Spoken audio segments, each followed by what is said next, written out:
What is up, fam? Welcome back to yet another episode of Reading Between the Headlines. I know they won't stop making them. I'm Asaf Nisim. Little Broken Picard decided to show up, although he was late. Let's do the thing. Before we get to the show, I'd like to remind you all to please like, comment, share, subscribe to this channel if you enjoy the content. If not, I will find you. I will find out where you live, and one day you'll be going to sleep all comfortable in your warm, cozy, familiar bed. You'll wake up in the morning all refreshed, all renewed, and BAM! Very angry letter in your mailbox. Just think about that, okay?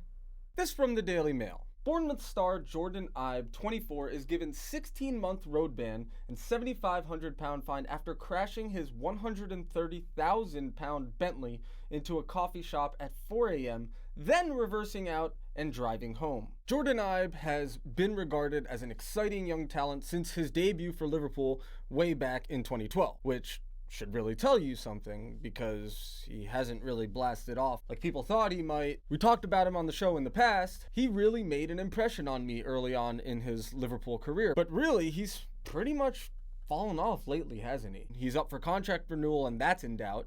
And now this. Apparently he was driving at 4 in the morning on July 30th when he pranged a parked Mercedes-Benz and subsequently crashed through a small cafe storefront. This article is one of the more absurd ones we've had on the show. It states he caused £15,000 in damage, yet he crashed through a storefront. In what world does that amount to £15,000? What is this, 1875? What did he do? Literally miss everything on the way in? Oh, and by the way, not only did he do all that, but he proceeded to flee the scene and neglect to reach out to anyone at all, including the police or the cafe owners or the Mercedes-Benz owner. What kind of mega douche wealthy celebrity footballer crashes into a Benz and a small business and leaves them to deal with the fallout, financial and otherwise, alone? You have got to be the most self-absorbed little twat in England to pull a stunt like that. Or, Jordan Ibe. But I guess we're being too harsh on him. I don't think people are necessarily seeing both sides of the coin here and therefore lack sympathy towards Ibe. Not only does he have to pay the equivalent of what he probably spends on about 6 minutes popping bottles and making it rain on them hoes, but he can no longer drive his £130,000 Bentley around at 4 in the morning or flee the scene of a crime after crashing a Mercedes-Benz and a storefront for the next 16 months. In fact, you people are sick for coming down on little Jordy like this. His lawyer, Frank Rogers, a diamond of a man, was spot on when in mitigation he said that his client was a, quote, relatively young and ignorant man, end quote, who had been engulfed in, quote, the artificial world of football since the age of 9. He added, quote, he made his first team debut for Wycombe Wanderers aged 15, and in December that year, when he turned 16, he was signed by Liverpool. It probably seemed then that the world was his oyster, but it didn't work out as everyone might have expected. Most importantly, he said that the incident, quote, has coincided with a very turbulent time at Bournemouth. His contract expires and his future is relatively uncertain. He noted that Ibe had faced a driving ban in the past, unfair, not to mention already having 10 points on his license when this incident occurred. The lawyer closed with, quote, at the age of 24, he knows that he has to change, and he has to change now. End quote. So now we see how rough he's really had it. Life hasn't been a bed of roses for little Jordan. Meanwhile, the woman who owns the store has been slandering him since the moment she found out that months prior, Jordan Ibe was responsible for completely upending her business and almost putting them completely underwater. But there's got to be a frickin' statute of limitations on these damn things. She's so whiny too. She said, quote, when we arrived, I was shocked at the damage. I thought we had been robbed. I was devastated. Financially, I knew that the damage was enough to make the shop close for several weeks. I believed we were going to go out of business. What a bitch. She continued regarding her husband, quote, he had to sleep there while the shop was insecure to stop anyone getting in. It was closed for 6 weeks. Since reopening, things have not been the same as we have lost customers to other shops nearby while we were closed. He made no attempt to contact us until police tracked him down, and even then, it was only through his solicitors. I am dismayed that someone who is of such high profile has not even attempted to apologize to us. Blah, blah, blah, blah. All I'm hearing here is whiny, whiny, whiny, me, our shop, my husband sleeping there on the floor, we can't put food on the table, going out of business, nobody cares, lady. This is Jordan Ibe we're talking about here. He crashed his Bentley. Who's gonna replace that, huh? You? How many fucking coffees you gotta sell to make that happen, huh? He's got a contract worth 40,000 pounds a week that may not be renewed. You know what kind of undue pressure that puts on him? In addition to the ban and the ridiculous fine, one that, note, Jordan could easily wipe his entitled benchwarming butt on, Judge Moore ordered Ibe to pay a whopping 250 pounds in compensation to the owners of the cafe and the Mercedes he hit, as well as a 181-pound surcharge and 775 pounds in costs. Stop the madness! For fuck's sake! The guy smashed a Mercedes and mowed down a local cafe in the middle of the night. He didn't bitch slap the queen. The dude apologized through a statement read by his attorney. It was very sincere sounding. Fucking amateurs. Despite these immensely compelling hardships that Ibe has clearly unfairly had to endure, the judge still had some overly harsh words for him. You accepted that your driving fell below the standard of a competent and careful driver. We have heard about the impact this has had and the impact on others. You took no further attempts to make contact with the owners of the shop. You have heard about the effect that had and the disappointment they felt with the way you dealt with things. You also took no steps to notify police. This judge is clearly trying to make an example out of poor Jordan Ibe. He said he was sorry for the final time. He's paying through the nose if he wasn't a filthy, rich, overly entitled footballer, and he's taken the ban. The road ban. I know, guys. It's just not right. But we can all support Jordan by keeping him in our thoughts and prayers. Amen.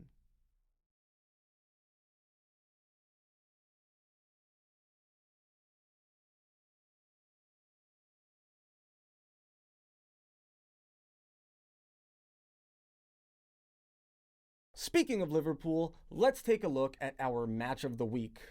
And sometimes on Mondays and other weekdays when things get a little weird. Watford 3, Liverpool nichts. Folks, it has finally happened. Some of us were really beginning to wonder if it would ever happen. To be fair, results aside, their recent form has not been all that good. They haven't looked like the Liverpool we saw for the first half of the season at all, but they were still squeezing out results consistently. The machine was so well oiled that you couldn't picture it breaking down. It's been something like Barcelona in their heyday. Like the team was like one single organism functioning freely and naturally, so cohesive that any new academy player to show his face looked like the next big thing. They were calling them all little clones. It was this guy and the next and Barta and they're all these great players. The team supported the individual and the individual supported the team in a perfectly balanced way. That is the true brilliance of what Klopsy Vopsy has created. Let me ask you, what do you do well? What's your thing? I'm sure most of the time you're on point, but every once in a while you have an off day, right? Or maybe you even go through a slump phase. There's really no explanation for it beyond something mental. It's not like you got worse at your job or hobby or whatever. If anything, you've had the most experience up until that very moment. Jurgen Klopp can go on and on and on about this and that went wrong if you force him to, but at the end of the day, his team have been getting lax and finally it caught up with them. I think he knows this, but these people in the media, they need to hear something. So he goes into maybe the technicality of it all. Look, there are so many explanations for the defeat, and I know it's nice. Finally, you have some questions. I think it was boring over the time, and speaking always about the same thing. But I cannot now deliver just interesting answers. So it's not about the rhythm. It's not about that we didn't play well. So that's the truth. It's about mindset in this moment, how concentration level, how ready you are, and we saw that for ourselves. It was not the day where we showed our best attitude-wise. Watford defended in a 6-3-1 formation, which is of course allowed, but quite a challenge to play against. But if the formation-wise, so and that's the most difficult thing in football. It's nothing to do about rhythm. Could we have done better? Of course, but it's not about now picking this game out, the Watford game. And so that was the sign that something went wrong. It's not like this. I was not happy with the performance, but it was always clear that there will be a moment where it can happen, and now it happened. So that's how it is, nothing else. I'm sure it might be useful for Liverpool staff to analyze, but really this is a mental thing. Why do you think most clubs around the world, across popular sports, are bringing therapists in to work with the players? Maybe not a therapist, maybe some other kind of counselor. It's incredibly difficult to be consistent at anything. In football, there are physical limitations, there are mental limitations. This is why dieting never works. You need to change your lifestyle if you want to lose weight effectively and keep it off. It's difficult producing this show consistently, but if you want something to be effective, you need to be consistent. Liverpool has gone above and beyond the norm with their consistency this season. It seems this time they were up against it with a fighting, relegation-battled, very physical Watford team with a plan. From the very beginning of the match, Watford's plan was clear. Stay in a low block, compact, everyone defends, everyone behind the ball, and you have three choices on the counterattack, including dinking it up to Deeney or kicking it into the channels for Deulofeu or Ismail Assar to run onto.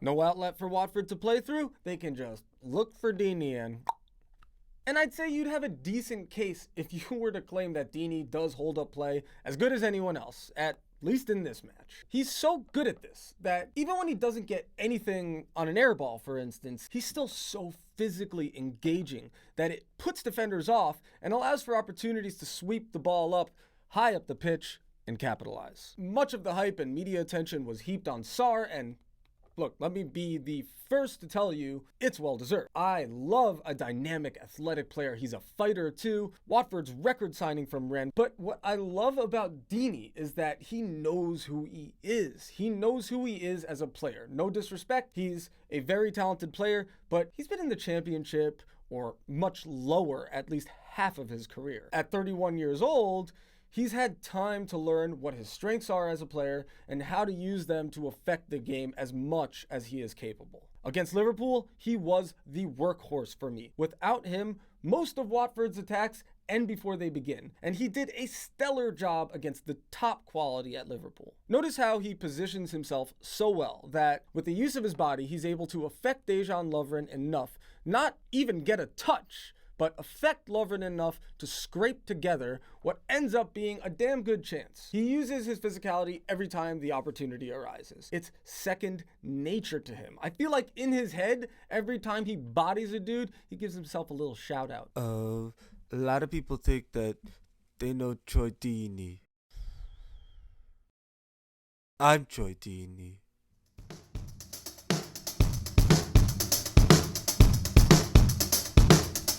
Me? I'm Troy Deeney, you son of a bitch.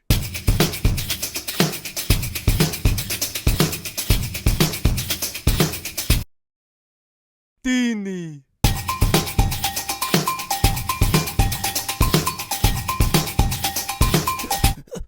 Deeney!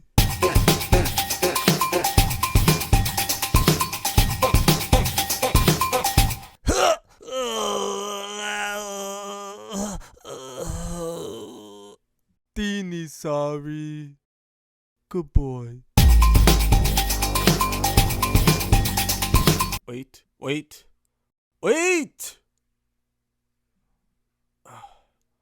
Amateurs. Deeney. Foster. Ninja! Do a barrel roll.